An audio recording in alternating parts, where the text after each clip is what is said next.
Hello বন্ধুরা, আজকে আমার লগে এমন একটা জিনিস ঘটলো যেটা ভিডিওটা মিস করলে তো দেখতে পারতেন না, তো মিস করে না দেখতে থাকবে। তো আজকে খুব একটা খুশির দিন আমার লগে, যে দিনের অপেক্ষায় আমি আসলাম। আমরা বাসার সামনে কিনা আমরা বাসার থেকে কিছুটা দূরে কাছাকাছি পারি, যেটার মধ্যে আমি যাওয়ার খুব ইচ্ছা, যাইতে তো পারি না। মানে ছোটোর থেকে বড় হয়েছে, এত বড় হয়ে গেছে, এখন পর্যন্ত কাছাকাছি বাড়ির সামনে যে মন্দিরটা প্রসিদ্ধ, এখানেই আমরা যাইতে পারছি না। তো এই দিনকে আমি সকাল সকাল খুব এক্সাইটেড, সানটান করে রেডি হইয়া তো বাইরে গেলাম শিলচারে রোয়ানায় কাছাকাছি বাড়ি যাওয়ার লিগা উদারবন। তো ফাইনালি বাইরেই গেছি যাওয়ার লিগে। তো যাই, আর কিন্তু মেইন ইন্টারেস্টিং কোন জিনিসটা জানো, তার আগে আমি কৃষ্ণ মন্দিরে গেছিলাম।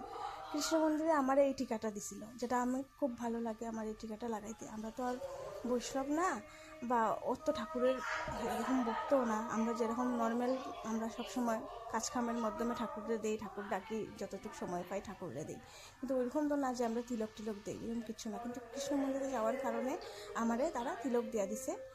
তো তিলকটার কারণে সবাই আমার দিকে খালি দেখে দেখে দেখে, আমি মানে যে দোকানে যাই কিছু কেনাকাটা করি, সবাই আমার দিকে দেখে আর জিজ্ঞায় যে তুমি কি গুরুদেবের দীক্ষিত নি, যে তোমরা সবসময় এরকম তিলক করো নি? আমি কই না না, এরকম কিছু না, আমি এখানে শ্যামসুন্দর আখড়াতে গেছিলাম, তো এখানে আমার তিলকটা দিয়ে দিছে।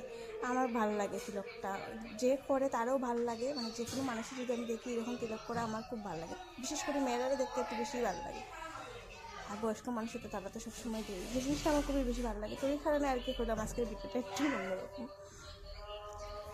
যেখানে যাই মানে এখানে যখন আমি পূজা দিলাম আর কি ঠাকুরের দুর্গা মারে, যখন আরতি করলাম, তারপরে আমি করছি পরিক্রমা যখন করলাম, তখন খালি ছবি আমার মুখের দিকে, আমি নিজেই ভাবি মানুষ আমার দিকে কী লেগা দেখে, এত বেশি আমার মুখের দিকে কী তার লেগা দেখে। তো এতটুকু খেয়াল করছি না, কিন্তু আস্তে করে আমি তো কপালে তিলকটা দিছি, এর কারণে মানুষের মনে অন্য কিছু ভাবে যে মেয়েটা হয়তো বৈষ্ণব বা কিচ্ছু, যেটাই হোক। কিন্তু মানুষ এটাও ভাবতে পারে, বা এটাও ভাবতে পারে যে না, তিলক পরলে তো মানুষের অন্যরকম লাগে দেখতে। যেটাই হোক, আমার তো ভালো লাগছে তিলকটা লাগাই আজকে, মানে আমার খুব বেশি ভালো লাগে। তো এখানে মন্দিরে দুর্গা মারি যেদিনের অপেক্ষায় আসলাম, এতদিনে আইলাম মন্দিরে। তো মারে পূজা করলাম সুন্দর করে, কাছাকাছি মারে, আমরা এখানে বহুত পুরোনো মন্দির। আমরা সবচেয়ে লেটেস্ট হলো কি তা জানো, এত সামনে থাকি কিন্তু এত সামনে মন্দির আমরা এটাতে যাইতে পারি না, এত দুর্ভাগ্য আমরা। তো আজকে ফ্যামিলিতে গেলাম, মনটা খুব খুশি আমার। প্রথমে দুর্গা মায়ের সুন্দর করে পূজা দিলাম, দিয়া পরিক্রমা করলাম। এটা আমি পরিক্রমা করলাম 7বার করছি পরিক্রমা। 7বার পরিক্রমা করার পরে এখান থেকে নামিয়া ওই শিব মন্দিরে গেছি। শিব মন্দিরে গিয়া এখানে শিব ঠাকুরও আছে, দুর্গামার পূজা করতে পারবা, লগে শিব ঠাকুরের পূজা করতে পারবা। এখন 2 নম্বরে যদি কিছু নিয়ে আও না, আপনারা হোক, যাই তুমি হোক, ছোটোদারে হইয়া একটু বড়োদারও হইয়া, মানে মন্দিরের মধ্যে গটি থাকে, সব কিছু আছে। আপনি শুধু একটা দক্ষিণা দিবা। মন্দিরে যে কোনো জিনিস মানে ইউজ করলে এটা পয়সা দিতে লাগে, এমনি এমনি ইউজ করাটা ঠিক না, আমি যতটুকু জানি। তো এটার মধ্যে একটা দক্ষিণা দিলে এবার ঠাকুরকে দিয়া এইখানে জল, এখানে গটি, এটা সব কিছু দিয়া ইয়ে করতে পারবে, ঠাকুরকে স্নান করাইতে পারবে। এখন তো আমি বাসার থেকে গেছি, আমার বাসা দূরে হইলেও আমি আমার নিজের বাসার থেকে জল নিয়ে গেছি।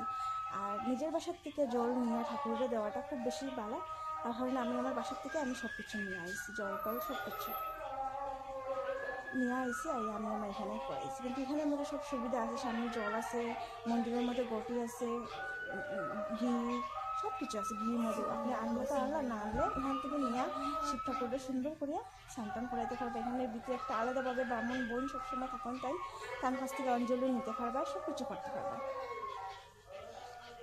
তো আমি সব পূজা করলাম, কিন্তু পূজার জিনিসটা তো ভালো করে দেখাইতে পারছি না। এখানে পূজা দেওয়া দিয়েছি, পূজা দেওয়ার যেটুকু সময় পাইছি ওই সময়টা আমি ভিডিওর মধ্যে দিছি। তো বন্ধুরা একটু কষ্ট করে আমার ভিডিওটা দেখার লেগে